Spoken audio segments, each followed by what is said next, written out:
El título del sermón esta mañana es el espíritu de adopción. Consideraremos Romanos 8, 14 al 16. En la Biblia nosotros tenemos algunos ejemplos de este concepto de adopción, donde una persona que no pertenece a una familia es recibida como parte de la familia. Una de las historias quizás más notables, más lindas, más bellas en el Antiguo Testamento específicamente, respecto a este ejemplo de adopción se encuentra en 2 de Samuel capítulo 9. Permítame repasar la historia con ustedes a modo de introducción esta mañana y hacerle un recordatorio de dónde se encuentra la palabra allí, el contexto, ¿verdad? Ustedes saben muy bien la historia del pueblo de Israel. Al final del tiempo de los jueces, el último juez de Israel era Samuel. Y Samuel cumplió 3 roles: juez, profeta y sacerdote. El pueblo de Israel quería ser como las otras naciones y piden un rey. Y Dios les permite tener un rey. Y ustedes saben que Saúl es ungido como rey. Pero Saúl desarrolló un patrón de pecado constante delante de Dios y desobediencia. Y eventualmente Dios rechaza a Saúl como rey. Y en lugar de Saúl, Dios unge a un hijo de la casa de Isaí, de nombre David. ¿Se acuerdan la historia?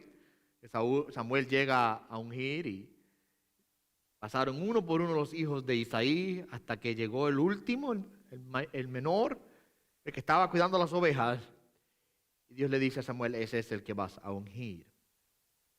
Luego que David es ungido como rey, para resumir la historia un poco porque es bastante extensa, la relación entre David y Saúl se agravó.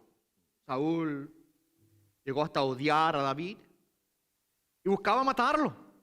Se hizo, por así decirlo, enemigo de David. Y si usted lee la historia de David, usted sabe que David tuvo que huir de la presencia de Saúl por su vida. ¿Ok? Hasta ese nivel llegó quizás la envidia, el celo, el enojo de Saúl hacia David. Eventualmente, Saúl muere en el campo de batalla en una guerra contra los filisteos. Permítame leerle ese evento. Primera de Crónicas, capítulo 10, 1 al 6. Los filisteos pelearon contra Israel y los hombres de Israel huyeron delante de los filisteos y cayeron muertos en el monte Gilboa. Los filisteos persiguieron muy de cerca a David y a sus hijos y mataron a Jonatán. Si ustedes recuerdan, Jonatán era amigo íntimo de David. Mataron a Jonatán, a Abinadab y a Malquisua, hijos de Saúl. Y arreció la batalla contra Saúl. Los arqueros lo alcanzaron y fue herido por ellos. Entonces Saúl dijo a su escudero: saca tu espada y traspásame con ella, no sea que vengan estos incircuncisos y hagan burla de mí. Pero su escudero no quiso porque tenía mucho miedo. Por lo cual Saúl tomó su espada y se echó sobre ella. Al ver su escudero que Saúl había muerto, él también se echó sobre su espada y murió. Así murió Saúl con sus 3 hijos, y todos los de su casa murieron juntamente con él.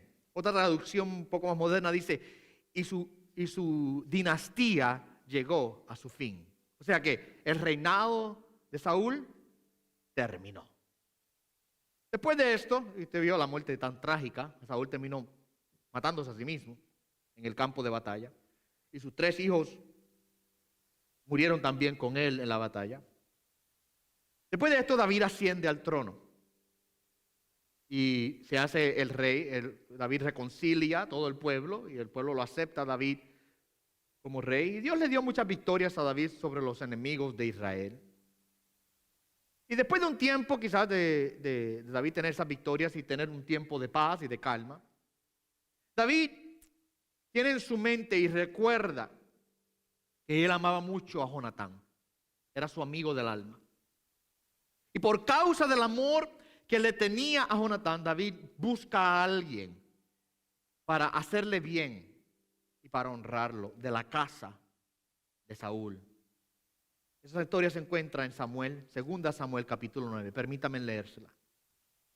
Dijo David: ¿hay todavía alguno que haya quedado de la casa de Saúl para que yo le muestre bondad por amor a Jonatán? ¿Hay alguien que quedó de la casa de Saúl? El enemigo de David. ¿Hay alguien que quedó de su casa? Que por amor a Jonatán yo le haga bendición. Y había un siervo de la casa de Saúl que se llamaba Siba. Y lo llamaron ante David. Era uno de los siervos de Saúl. Y el rey dijo: ¿eres tú, Siba? Él respondió y dijo: tu servidor. Y dijo el rey: ¿no queda alguien de la casa de Saúl a quien yo pueda mostrar la bondad de Dios? Siba respondió al rey: aún queda un hijo de Jonatán lisiado de ambos pies. O sea, era inválido, discapacitado total. Queda un hijo de la casa de Jonatán. El rey le dijo: ¿dónde está? Y Siba respondió al rey: he aquí, está en casa de Maquir, hijo de Amiel, en Lodebar. Entonces el rey David mandó a traerlo de la casa de Maquir, hijo de Amiel, de Lodebar. Y Mefiboset es el nombre, hijo de Jonatán, hijo de Saúl, vino a David, y cayendo sobre su rostro se postró. Y David dijo: Mefiboset. Y éste respondió: he aquí tu siervo. David le dijo: no temas, porque ciertamente te mostraré bondad por amor a tu padre Jonatán, y te devolveré toda la tierra de tu abuelo Saúl, y tú comerás siempre a mi mesa. Se postró él de nuevo y dijo: ¿quién es tu siervo para que tomes en cuenta a un perro muerto como yo? Entonces el rey llamó a Siba, siervo de Saúl, y le dijo: todo lo que le pertenecía a Saúl y a su casa lo he dado al nieto de tu señor. Y tú, tus hijos y tus siervos cultivaréis la tierra para él, y le llevarás los frutos para que el nieto de tu señor tenga alimento. Sin embargo, Mefiboset, nieto de tu señor, comerá siempre a mi mesa. Siba tenía 15 hijos y 27 siervos. Respondió Siba al rey: conforme a todo lo que mi señor el rey mande a su siervo, así hará tu siervo. Y Mefiboset comió a la casa de David como uno de los hijos del rey. Mefiboset tenía un pequeño hijo que se llamaba Micaía. Todos los que moraban en la casa de Siba eran siervos de Mefiboset, pero Mefiboset moraba en Jerusalén porque siempre comía a la mesa del rey. Estaba lisiado de los pies, termina el capítulo diciendo. Es una historia de gracia. Yo no sé si usted ve la imagen. Es una historia de gracia, de amor, de misericordia, de perdón, de restauración. Es una historia de adopción. Interesantemente, el nombre Mefiboset quiere decir uno que trae vergüenza. ¿Lo que quiere decir? Uno que trae vergüenza. Uno que provoca vergüenza. El hombre era lisiado, era inválido en aquellas épocas, mi amado hermano. Personas así no podían atenderse por sí mismas. La sociedad a veces los trataba de codo, a la distancia. Y por amor a Jonatán, David dice: quiero hacer bien y bendecir a uno de la casa de Saúl. Quiero bendecir a alguien. Y ven, Mefiboset se convierte ahora en uno de la familia de David. Note lo que dice: que Mefiboset comía siempre a la mesa del rey. Mira lo que dice: y Mefiboset comió a la mesa de David como uno de los hijos del rey. Eso no es lo que Cristo hizo, eso no es lo que Dios hizo con nosotros. ¿Acaso no fue eso específicamente, mi amado hermano? No sé si usted ve, no sé si usted ve el paralelo en la historia. No sé si usted entiende la analogía que estoy tratando de hacer. Tú y yo somos Mefiboset. Tú y yo somos los rechazados. Tú y yo somos los que traemos vergüenza, lisiados de nuestros pies, condenados a vivir una vida vergonzosa siempre. Eso éramos tú y yo. Mas por amor a nuestro Señor, el Padre Dios, voy a bendecirle. Y tomó ahora y nos trajo y nos sentó a la mesa del rey. Y nos hace comer como uno de sus hijos. Esta historia tiene una serie de paralelos con la obra de gracia de salvación de Dios en nuestras vidas que son realmente sorprendentes y exquisitos. Por ejemplo, número 1, note que David fue el que tomó la iniciativa. ¿Quién fue el que dijo voy a tener misericordia de alguien? Fue David. El rey dijo, ¿hay alguien que pueda yo honrar? David buscó a los hijos que habían quedado de la casa de Saúl y buscó a alguien para así bendecir. En nuestra adopción espiritual con Dios, Dios hizo lo mismo. El Señor fue el que tomó la iniciativa. Tú y yo no fuimos los que dijimos, Señor, aquí estoy, adóptame como tu hijo. El Señor fue el que dijo, ven, te voy a adoptar como mi hijo. ¿Okay? Número 2, David mostró misericordia a alguien que no era digno. A alguien que había descendido de un enemigo malvado. El Señor también hizo así con nosotros. El Señor no busca a los que de alguna manera tienen algo para llamarse digno. No. ¿Qué vino hizo el Señor? Él buscó a los pecadores. Él buscó a los rechazados. A los malvados, a los inútiles, a los que no tienen valor. A los que mira como Mefiboset se expresa a David. ¿Quién es tu siervo para que tomes en cuenta a un perro muerto como yo? Mira cómo Mefiboset se llama. Un perro muerto soy. ¿Quién soy yo?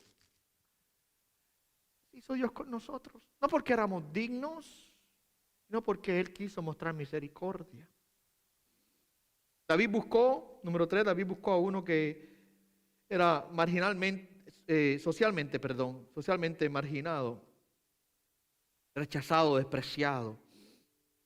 Una persona que nunca hubiese podido estar en la presencia de un rey, que nunca hubiese recibido la oportunidad de estar en la casa del rey. Dios hizo igual con nosotros. Nos eligió con nuestra deformidad pecaminosa. Tú y yo estábamos deformados en nuestro ser, en nuestro corazón, en nuestro espíritu. Y así Dios, como quiera, nos elige y nos trae a su casa. Por último, David, motivado por el amor que tenía por Jonatán, decidió mostrar misericordia a Mefiboset. En nuestro caso, Dios fue motivado por el amor también, por el amor de su Hijo. Fue el amor de Dios por Cristo que lo hizo venir y redimirnos y adoptarnos y recibirnos en su casa. Así es como Dios nos ha adoptado a nosotros. Somos nosotros los que causamos vergüenza, somos nosotros los Mefiboset, somos los lisiados de nuestros pies. Que Dios, por iniciativa de Él, decidió traernos gentilmente a su palacio y decirnos, ven y siéntate a la mesa del rey. Ven y come como uno de mis hijos. Nosotros, por su gracia y misericordia, hemos heredado el reino. Entonces, mis amados hermanos, podemos ver en esta historia que nos explica a nosotros, nos da un ejemplo de la riqueza que la adopción representa para nosotros. Y en el caso del Nuevo Testamento, en el texto que vamos a considerar en esta mañana, mis amados hermanos, allí el apóstol Pablo nos dice que nosotros hemos recibido el espíritu de adopción. ¿Okay? Ahora, antes de entrar de lleno al texto, yo quisiera que nosotros entendiésemos un poquito el concepto de la adopción, en el contexto en que Pablo la escribe. ¿Por qué? Porque quizás algunas personas tengan una pregunta respecto a la adopción espiritual, porque la Escritura nos dice a nosotros que nosotros somos hijos de Dios porque hemos nacido de nuevo. ¿Usted entiende eso, verdad? Hemos nacido de nuevo por el Espíritu Santo. ¿Sí? En un aspecto nosotros somos hijos de Dios por nacimiento. Hemos nacido de nuevo en una nueva criatura y recibimos el estatus de hijo por ese nuevo nacimiento. Pero la Escritura también nos dice a nosotros que somos hijos de Dios por adopción. O sea, Dios nos adoptó en su familia. Y quizás alguien pregunte, pero ¿por qué? ¿Por qué la Escritura utiliza este concepto de adopción? ¿No hubiese sido mejor simplemente quedarse con el concepto de hijos de Dios por nacimiento, porque nacimos de nuevo en el Espíritu Santo? ¿No era mejor quedarse ahí? Después de todo, el que nace en la casa no tiene más valor y privilegio que el que es el adoptado. ¿Alguien preguntará? ¿Será eso? Permíteme explicarle un poquito el contexto de adopción cuando Pablo escribe en el Imperio Romano, y eso les ayudará a entender por qué es que Pablo hace esto. Miren las 4 cosas que ocurrían dentro de la adopción en el Imperio Romano. Esto era, primero debo decir, la adopción en el tiempo en que Pablo escribe era un privilegio y un honor. El ser adoptado en la familia de otra persona era un privilegio, era algo realmente que traía un grado de honor y de privilegio. En muchas ocasiones, miren esto, en muchas ocasiones, el padre que adoptaba le daba más privilegios al hijo adoptado que a los hijos de la casa. ¿Okay? Muchas ocasiones pasaba también que si el padre no tenía hijos, él iba y buscaba uno que él considerase que podía ahora ser el heredero y lo adoptaba y lo recibía con todos los privilegios de un hijo. Mira lo que pasaba, las cuatro consecuencias que una persona que era adoptada dentro del sistema legal romano recibía. La persona adoptada perdía todos los derechos en la familia anterior y ganaba todos los derechos en la nueva familia. O sea que había un cambio absoluto. Ya tú no perteneces allá, ahora perteneces acá. Obtenía todos los derechos de un hijo totalmente legítimo en su nueva familia. Su identidad ya no estaba con su vieja familia, sino con su nueva familia, y recibía todos los derechos y todos los privilegios de un hijo legítimo en su nueva casa. Segundo lugar, el heredero se convertía, la persona adoptada se convertía en el heredero de la herencia de su nuevo padre, aun si tuviese otros hijos. Era un heredero igual con los otros hijos, no recibía menos herencia que los demás, sino que tenía derecho a la herencia igual que los otros hijos que habían nacido en la casa. ¿Okay? Aún si naciesen hijos después de su adopción, que quizás un padre diga, no tengo hijos, pues voy a adoptar uno, y después le nace un hijo y dice, pues ahora tengo uno mío. No, el adoptado no se le quitaba el derecho porque hubiesen venido otros hijos a la casa de su padre, de ninguna manera. Número 3, según la ley romana, este es bien interesante. La vida antigua de la persona adoptada era completamente aniquilada, borrada. Era un borrón y cuenta nueva. Si tenía deudas, porque a veces no solamente se adoptaban niños pequeños, a veces algunos padres adoptaban personas ya más grandes. Si tenía deudas, quedaban canceladas. Si tenía antecedentes de delitos, se le borraban. Es como si la persona anterior nunca hubiese existido, como si nunca esa persona hubiese nacido, y ahora la persona adoptada era considerada como una nueva persona totalmente, ingresando ahora a la familia que lo recibía como una persona nueva, con una vida nueva, sin un pasado que lo persiguiese. Oye, eso se parece a algo, ¿verdad que sí? Parece a algo que Dios hace por nosotros. ¿Ok? Y a los ojos de la ley, número 4, a los ojos de la ley romana, la persona adoptada era literal y absolutamente el hijo de su nuevo padre en todos los sentidos. No se hacía distinción. Ninguna. Ahora, alguna persona dirá, pero ¿por qué si la Biblia ya dice que somos hijos de Dios por nacimiento? Jesús con Nicodemo le dijo, tienes que nacer de nuevo, ¿verdad? Tienes que nacer del Espíritu. ¿Por qué presentar ahora la idea de ser hijos de Dios por adopción? Yo creo que cuando nosotros entendemos el contexto de lo que Pablo escribe y las consecuencias de una adopción dentro del contexto romano, entendemos la razón por la cual Pablo ahora toma esta idea de la adopción y la utiliza para aplicarla a nosotros como creyentes. Ser adoptado era, mi amado hermano, considerado un gran honor y privilegio. Y como usted acaba de ver, la persona que era adoptada y recibida en la familia recibía todos los derechos y su vida anterior era borrada y recibía una vida nueva en su nueva familia. ¿Okay? Para nosotros es igual. Es un privilegio grande. Es decir, Dios me ha adoptado como su hijo. ¿Eh? Dios tomó la iniciativa de adoptarnos. Miren lo que Pablo dice en capítulo 1 de Efesios, verso 5. Dice, en amor nos predestinó para adopción como hijos para sí mediante Jesucristo, conforme al beneplácito de su voluntad. Mire, Dios nos predestinó para adopción como hijos a través de Jesucristo. Pablo está yendo más allá de nuestro entendimiento, está yendo allá al inicio de la creación, antes de todas las cosas. Dios nos predestinó para adopción como hijos.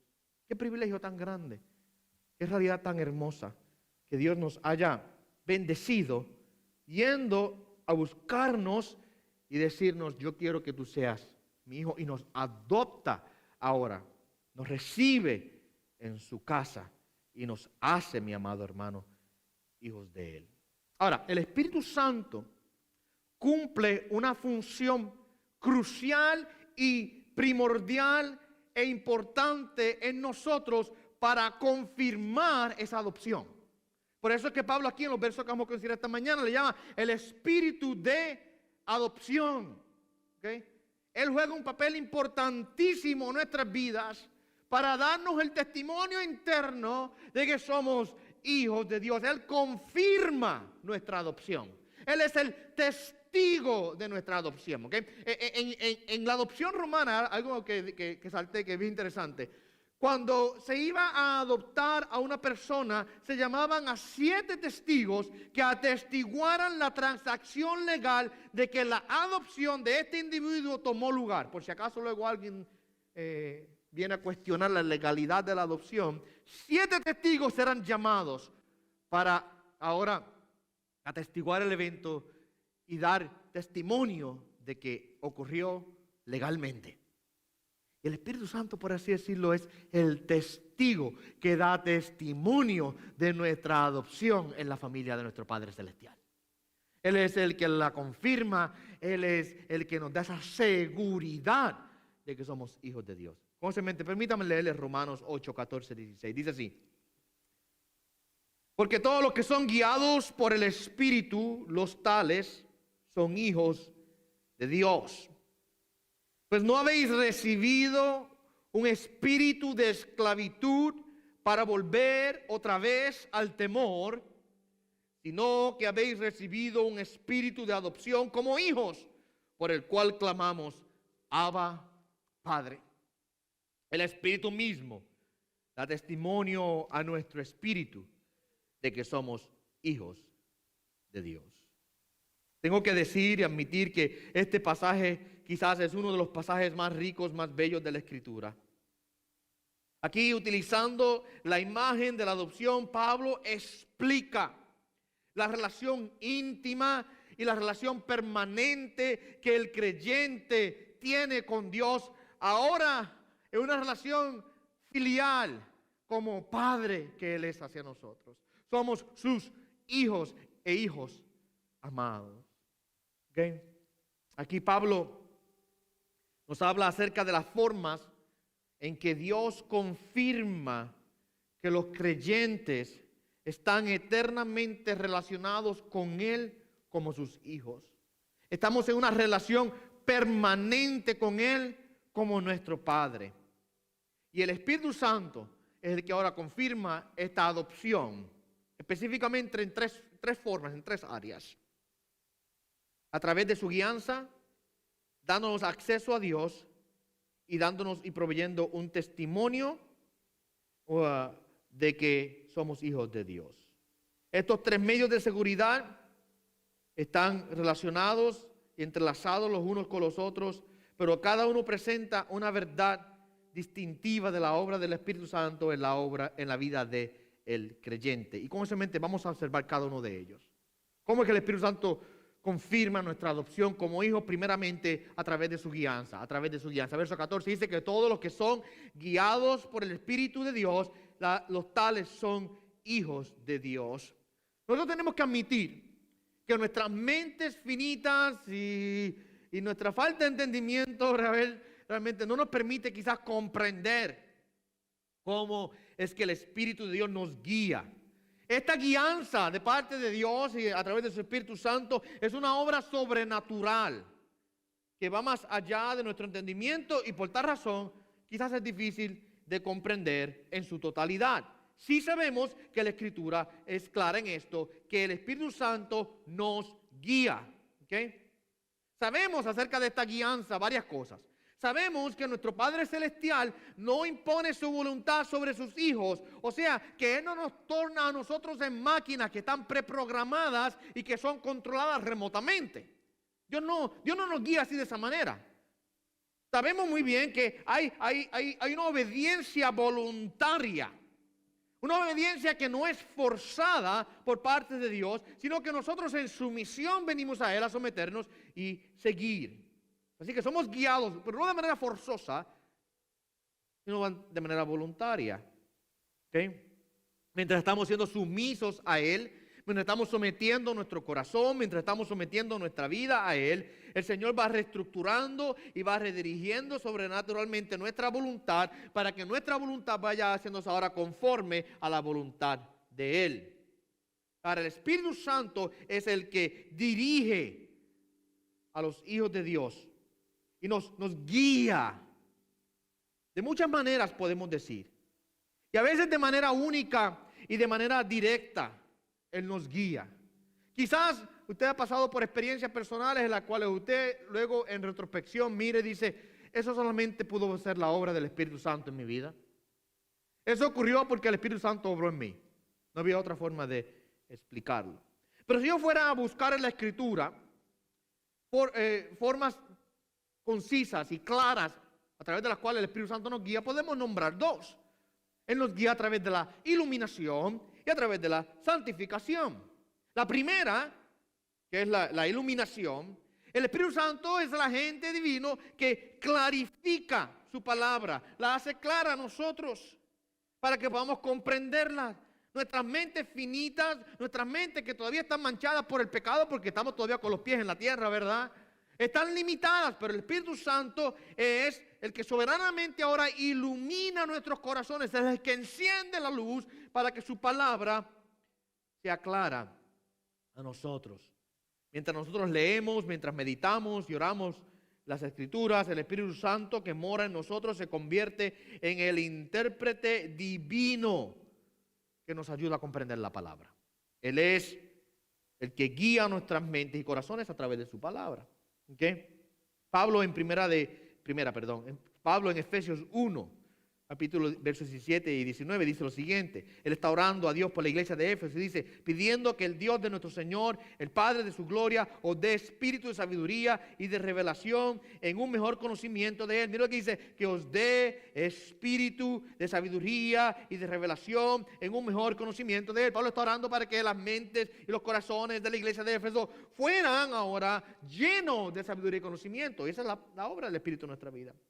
Mira, sigue diciendo el verso 18. Mi oración es que los ojos de vuestro corazón sean iluminados para que sepáis cuál es la esperanza de su llamamiento, cuáles son las riquezas de su gloria, de su herencia en los santos y cuál es la extraordinaria grandeza de su poder para con nosotros los que creemos conforme a la eficacia de la fuerza de su poder. Padre lo está diciendo, yo quiero que Dios abra sus corazones para que sean iluminados, para que puedan comprender la belleza de lo que la salvación es lo que quiere decir.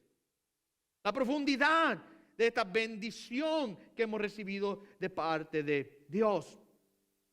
El Espíritu Santo nos guía a través de esa es la obra que Él hace. Él nos guía a través de la iluminación. Él es el que va aclarando nuestras mentes para que podamos comprender la bendición grande y gloriosa y hermosa que hemos recibido en Cristo Jesús. ¿Okay? Ahora, la segunda forma en la que el Espíritu Santo nos guía, la primera es iluminación, la segunda forma en que Él nos guía es mediante la santificación. El Espíritu Santo no solo ilumina nuestras mentes para que podamos entender las Escrituras, sino que nos ayuda divinamente a obedecerlas. Y esa obediencia ahora se convierte en otro testimonio de nuestra salvación. ¿Okay? Entendemos que un hijo de Dios, nosotros no podemos complacer a Dios por nuestra cuenta propia, eso lo hemos visto ya en el pasado. No hay forma en que yo pueda, por mis propias fuerzas, complacer y obedecer a Dios. Esta es la obra del Espíritu Santo en nuestra vida. Pero a la misma vez sabemos nosotros que cuando trabajamos de manera sincera para el Señor, siguiendo sus principios en las Escrituras, sus mandamientos, el Espíritu Santo bendice nuestro esfuerzo y nuestras obras y nos, más allá de quizás de lo que podamos entender, y produciendo quizás cosas y resultados que nosotros nunca pensaríamos que pudiésemos alcanzar. Para nuestro trabajo en sí mismo no es lo que nos santifica, sino nuestra dependencia total en Él. A medida que nosotros trabajamos y obedecemos a Dios, dependiendo del Espíritu Santo y siguiendo su guianza, Él trae alegría a nuestro corazón, trae gozo a nuestras vidas, porque nuestra adopción como hijos es confirmada. ¿Okay? Es a través de nuestra obediencia fiel que experimentamos la obra de gracia del Espíritu en nuestras vidas. Y como con su iluminación divina, su obra divina de santificación, también nos da una seguridad de que en verdad somos hijos de Dios. Mientras somos iluminados por el Espíritu y somos santificados a través del Espíritu, obedeciendo a Dios, obedeciendo su palabra y siguiendo sus mandamientos, esto se convierte ahora en testimonio de que somos hijos de Dios. Así que el Espíritu Santo es el que nos guía. Yendo al texto rápido, antes de proseguir al próximo punto, mire lo que dice: porque todos los que son guiados por el Espíritu de Dios, los tales son hijos de Dios. ¿Quiénes son los hijos de Dios? Los hijos de Dios son los que son guiados por su Espíritu. Y que la guianza del Espíritu confirma nuestra adopción como hijos de Dios. ¿Okay? Número uno. Número dos. ¿Qué más confirma nuestra adopción como hijos de Dios? Bueno, el hecho de que tenemos acceso a Dios. Vamos a ponerlo así. Tenemos acceso a Dios. El verso 15 nos habla de esto. Dice así el verso 15. Pues no habéis recibido un espíritu de esclavitud para volver otra vez al temor, sino que habéis recibido un espíritu de adopción. Y hago una pausa rápido porque los traductores escribieron la palabra espíritu ahí en letra minúscula. Yo creo que debería ir en letra mayúscula. Porque está diciendo, habéis recibido el espíritu de adopción, es lo que debe decir. Hablando del Espíritu Santo que ha venido a nuestras vidas. Como hijos por el cual clamamos, a través del Espíritu clamamos, Abba, Padre. Pero la razón por la cual somos guiados es porque hemos recibido al Espíritu de Dios. Estos puntos van bien entrelazados el uno con el otro. Y noten que aquí Pablo hace un contraste entre dos tipos de espíritu. Dice, el espíritu de esclavitud y el espíritu de adopción. Y una vez más hago la aclaración de que está hablando del Espíritu Santo, cuando dice el espíritu de adopción. Veamos ese contraste rápido. Dice que, por un lado, y aquí lo habla en negativo, nosotros que somos hijos de Dios, no hemos recibido, note la negación, no hemos recibido un espíritu de esclavitud. ¿Esclavitud a qué? Pues esclavitud al pecado, esclavitud al mundo, esclavitud al príncipe de este mundo de pecado, Satanás. Esta era nuestra vida anterior. Este texto realmente habla de la libertad que hemos recibido en Cristo, ¿verdad? Porque antes nosotros éramos esclavos. Esa era nuestra posición anterior, viviendo bajo la esclavitud del pecado. Mas ahora dice, ese no es el espíritu que Dios nos ha dado. No tenemos un espíritu de esclavitud. Y mire qué interesante lo que dice. Cómo describe la consecuencia del espíritu de esclavitud. Dice, para volver otra vez al temor. Usted, no sé si usted sabe esto, pero la persona que vive sin Cristo, que el Espíritu Santo no ha hecho residencia en su corazón, que está apartado de Dios, vive en temor. El mundo vive en temor. Y no estoy hablando aquí de ese temor saludable que nosotros tenemos hacia Dios, ¿verdad? Como hijos suyos. Hay un aspecto del temor que es algo que es reverente, un temor reverente. Eso lo tenemos todos nosotros. No tenemos temor hacia Dios por reverencia a Él, porque Él es grande, glorioso. Pero no estamos hablando de eso aquí. La palabra griega aquí es phobos, que se traduce al español como fobia. ¿Ustedes entienden eso, verdad? ¿Ahora ustedes entienden eso? Fobia. Fobia no es un miedo así calmadito, no, es un terror. Es un terror. Mira cómo el diccionario lo define: una emoción experimentada por la anticipación de algún dolor o peligro, usualmente acompañada del deseo de huir o escapar. ¿Okay? Es una emoción a la anticipación del dolor o el peligro que nos quiere hacer, que nos hace, ay, me voy de aquí. En mi casa, el mata insectos soy yo.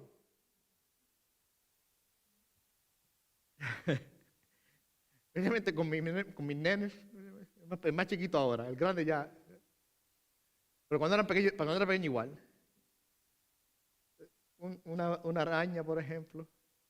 Y gritaba. Y el nene mío pequeño le tiene fobia a los insectos porque a él lo picó una abeja una vez. Y entonces, ustedes entienden como los niños. Y hermano, cuando en el verano estamos afuera y salen las abejas volando, él corre, porque es que le da terror. Y si hay un insecto dentro de la casa, él grita: yo tengo que venir a matar los insectos, hacer lo que tengo que hacer soy el héroe de la casa cuando salen los insectos. Y de eso es lo que está hablando aquí Pablo. Una fobia tan seria que te hace querer huir de ese lugar. A la anticipación quizás de un dolor o de algún peligro. Mi amado hermano, aquellos que viven bajo la esclavitud del pecado, viven bajo un terror absoluto. Terror de la muerte, temor a lo que será. La idea de la muerte aterroriza a la gente que vive sin la esperanza de Cristo en sus corazones.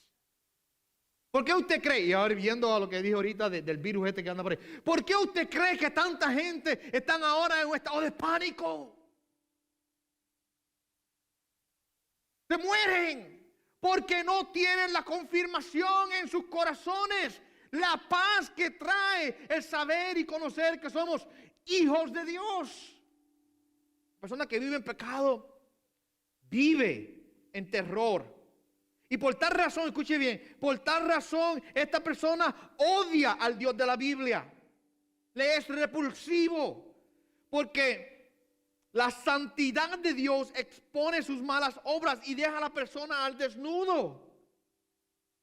Y la idea entonces de un Dios totalmente santo lo aterroriza, porque Él sabe que un Dios totalmente santo tiene el derecho a juzgar mis obras. Y el que está en pecado, mi amado hermano, delante de Dios queda totalmente desnudo. Esta idea de un Dios que puede juzgarme y condenarme es algo que el hombre natural no quiere aceptar, no quiere procesar. Le causa terror el pensar que tengo que darle cuentas a un Dios absolutamente soberano y poderoso algún día. Es lo que lo aterroriza. Por eso que el hombre entonces se inventa otros dioses, más suaves, más hechos a la imagen nuestra, ídolos de nuestra mente, dioses que podemos nosotros dominar y moldear de acuerdo a nuestro gusto. O la idea más reciente, la idea de que no hay ningún Dios, no hay Dios. Para librarse, es la única manera que tiene para lidiar ahora con el temor que le trae el saber que está en pecado y por tal razón juzgado por Dios. Ahora Pablo contrasta este espíritu de esclavitud con el espíritu de adopción. nosotros no hemos recibido ese espíritu de parte de Dios. Hemos recibido un espíritu o el espíritu de adopción, o sea, que a través del espíritu de Dios somos hechos hijos de Dios, somos adoptados en la familia de Dios. Él es el que ahora, mi amado hermano, confirma en nuestros corazones. Y por tal razón, nosotros no tenemos terror de Dios. Dios no es nuestra pesadilla. Él es nuestro Padre amoroso. Él no es ahora el que nos condena. Él es el que nos recibe con amor. Y por tal razón ahora, y es el punto que quiero hacer, tenemos acceso a Dios, tenemos entrada a su gloria. Tenemos ahora, mi amado hermano, las puertas abiertas a la habitación de nuestro Padre Celestial. Mire cómo Pablo dice que a través de este espíritu de adopción nosotros clamamos, Abba, Padre. Abba es el término arameo para la palabra Padre, que es un poco informal, pero que connota intimidad, ternura, dependencia y una completa falta de miedo, de ansiedad delante de la presencia de Él. En nuestro equivalente hoy día sería papi, o en inglés daddy. Conlleva esta confianza absoluta que el niño tiene hacia su padre y que sabe que en las manos de su padre está seguro. Y que nada lo puede tocar ahí y nada le puede hacer mal ahí, porque papá me está abrazando, porque me ha recibido. Es como, por ejemplo, en las noches a veces mi hijo se despertaba, quizás había tenido un mal sueño, venía corriendo y se metía en la cama con nosotros y se dormía ahí. Después de eso ni yo ni mi esposa dormíamos, porque nos despertaba y nos desvelaba y luego dando puños y patadas y moviéndose y lo demás, ya perdimos el sueño. Pero él estaba seguro y dormía tranquilo toda la noche porque estaba en la cama de papá y mamá. Había una confianza total y absoluta, una dependencia, mi amado hermano. Y eso es lo que Pablo dice aquí. Que por el espíritu de adopción nosotros, mira cómo dice, clamamos, Abba Padre. Está hablando de un clamor que viene desde adentro, porque sabemos que tenemos a alguien que nos puede responder. Y podemos, igual que Jesucristo lo hizo, tratar a Dios con la misma relación. Mire, en Marcos 14:36, justamente antes de ir a la cruz, cuando Cristo está orando, antes de ser entregado, dice, y Jesús decía, Abba, Padre. ¿Cree eso? Jesús, Abba, Padre, para ti todas las cosas son posibles, aparta de mí esta copa, pero no se haga como yo quiero, sino como tú quieras. ¿Se acuerdan la oración de Cristo en Getsemaní? Mire cómo Él se refiere a Dios. Le dice, Abba, Padre, mi papi. Tengo absoluta confianza en ti. Y justamente antes de ir a la cruz, Cristo se echa en los brazos de su Padre. No se haga mi voluntad sino la tuya. Tú eres mi Padre. Igual que Jesucristo, mi amado hermano, ahora nosotros tenemos una entrada total y absoluta delante de la presencia de Dios. Y podemos venir y podemos clamar. Tenemos, yo creo que un deseo en nuestro corazón de clamar a Dios. Yo no sé si a usted le pasa, pero a mí me pasa.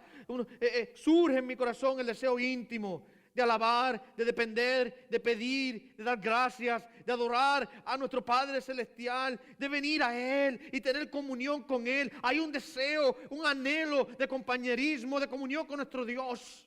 Esa es una evidencia de que el Espíritu Santo está obrando y habitando en nosotros. Permítame ir al Antiguo Testamento para pintarles esto desde el Antiguo Testamento. Allí en Salmo 91, verso 1 y 2 dice, el que habita al abrigo del Altísimo morará a la sombra del Omnipotente. El que habita al abrigo. Metido, arropado. Y ese habitar al abrigo ahora trae una declaración de confianza. Dice, verso 2, diré yo al Señor, refugio mío y fortaleza mía, mi Dios en quien confío. Y yo creo que el Salmo 91, por así decirlo, expresa el sentimiento de Pablo acá en Romanos 8:15, por el cual clamamos, Abba, Padre, tenemos entrada delante de su presencia para habitar con nuestro Padre, lo cual trae ahora confianza. Confianza, fortaleza, refugio. Y para ir terminando ya, el tiempo se me está acabando. Tenemos acceso a Dios, clamamos a Padre, y final tenemos un testimonio, una confirmación. Mira el verso 16. El Espíritu mismo da testimonio a nuestro espíritu de que somos hijos de Dios. El Espíritu da testimonio a nuestro espíritu de que somos hijos de Dios. Para darnos aún más seguridad de nuestra relación eterna con nuestro Padre, el Espíritu Santo del Señor, Él nos da testimonio a nuestro espíritu de que somos hijos de Él. Ciertamente lo hace, debo decir, a través del trabajo interno que Él hace en nuestra vida, de la iluminación y la santificación. También lo hace a través del anhelo de comunión que nosotros tenemos con Dios. ¿Cómo es que Él da testimonio? No es más, a través de la iluminación, da testimonio a través de la santificación y da testimonio a través de esta relación filial que tenemos con Dios, el anhelo que tenemos con Él. Ahora, cuando Pablo dice que el Espíritu da testimonio a nuestro espíritu de que somos hijos de Dios, yo no creo que específicamente Él está hablando de que una vocecita nos habla así al oído y nos dice, tú eres hijo de Dios. Yo no creo que eso es lo que Él tiene en mente. No está queriendo decir que de una manera mística hay algún tipo de voz que te habla, que tú te dice, tú eres hijo de Dios. No creo que es eso. Yo creo que lo que Él está refiriéndose aquí es a la obra del Espíritu en nosotros, específicamente en relación al fruto del Espíritu. Que cuando el Espíritu va produciendo fruto en nuestras vidas a través de nuestro caminar en el Espíritu, eso va dándole al creyente más y más seguridad. Porque al nosotros ver, mi amado hermanos, la obra del Espíritu Santo en producir fruto, eso da testimonio a nuestro espíritu de que somos hijos de Dios. ¿Ve? También puede estar pensando aquí Pablo en el poder para el servicio. Que cuando se experimenta en nuestra vida, cuando el Espíritu Santo nos llena de ese poder para hacer una obra espiritual que nosotros quizás no hubiésemos podido hacer anteriormente. Y déjenme darle un ejemplo que quizás como los pastores quizás experimentamos esto de manera más seguida. Porque tenemos que constantemente, mis amados hermanos, estar ante la presencia de Dios para prepararnos, para poder vernos aquí en el púlpito, para poder tener la palabra a ustedes. Y una y otra vez yo puedo dar testimonio de cuando el Espíritu Santo, yo quizás estoy, mi amado hermano, con la mente llena de preocupaciones, ajetreos, estrés que causan tantas cosas, el hogar, la iglesia, el asunto y lo demás. Y quizás mi mente no puede procesar el texto, pero cuando me echo en los brazos del Espíritu Santo y digo, no puedo, y ahora Él viene a mi vida y me hace poder comprender el texto y ahora santificarme para predicárselo a ustedes. Esa es la obra de Él en mí, un testimonio de que soy hijo de Dios. ¿Eh? Yo recuerdo una ocasión, hace unos años atrás, llegué turbado, estaba bien enfermo. Tenía fiebre esa madrugada. La noche anterior no me sentía bien y mis horas de preparación del sermón fueron bien dificultuosas. Y llegué con mucho temor o poco nerviosismo porque no me sentía como que iba a poder enseñarles a ustedes la palabra del Señor en esta mañana. Y específicamente era un domingo de resurrección. Y al cabo tuve que decirle, Señor, tú eres el que tienes que darme fuerza para hacer esto. Y recuerdo que me paro en el púlpito, mi amado hermano, a predicar aquel sermón. Y de una manera u otra, el Señor me dio las fuerzas, la claridad de mente. El Señor obró en mí para poder enseñar. Y fue quizás, no lo digo por mí, sino que porque gloria a Dios por esto, fue quizás uno de los mejores sermones de Domingo de Resurrección que he predicado. La gloria para el Señor. Pero cuando termino digo amén, me bajo. Me senté ahí en la esquina Y tuve que quedarme sentado un rato porque mi cuerpo ya no tenía fuerzas. Pero Dios obró. Cuando el Espíritu Santo ahora nos empodera para el servicio, nos da valentía, nos da palabra. Quizás alguien viene a donde ti a decirte, tengo esta situación, ora por mí. Y tú dices, ay, yo orar por ti, si yo no sé yo no sé ni orar por mí. Y de repente comienzas a orar y te encuentras en el Espíritu orando por esas personas, intercediendo. Y tú terminas y dices amén. Y tú dices, el Señor es bueno. Él fue el que hizo eso en mi vida. Ese es el testimonio de la obra del Espíritu en nosotros. Mi amado hermano, nosotros experimentamos, mi amado hermano, a través de la obra del Espíritu ahora, ¿verdad? Ese testimonio que somos hijos de Él. Cierro con esto. Cuando el mundo, otros creyentes, o aún nosotros mismos, comencemos a cuestionarnos si somos verdaderamente hijos de Dios, porque la duda llega a veces. A veces tenemos duda en nuestros corazones. ¿Sabe qué podemos hacer? Podemos apelar al Espíritu Santo que mora en nosotros para echar esa duda fuera. Cuando llegue la duda, preguntemos lo siguiente: ¿estoy siendo guiado por el Espíritu de Dios? ¿Estás viendo la guianza del Espíritu en tu vida? Sí. Okay. Los que son guiados por el Espíritu, estos son hijos de Dios. El terror y el temor de la muerte y del pecado ha sido removido de mi vida. Sí. No tenemos un espíritu de esclavitud para estar en temor, sino que tenemos el espíritu de adopción por el cual clamamos, Abba, Padre. Testimonio. Clamo a Dios como su hijo. Lo amo como mi Padre. Añoro tener relación con Él, comunión con Él, cercanía con Él. Lo veo en mi vida obrando. Deseo adorar y alabar su nombre. Amado hermano, testimonio de que es hijo de Dios. ¿Ves la obra del Espíritu Santo en tu vida? Testimonio de que somos hijos de Dios. Así podemos disipar la duda cuando vemos a Dios, a su Espíritu obrando de esa manera en nosotros. Amén. Amén. Demos gracias al Señor.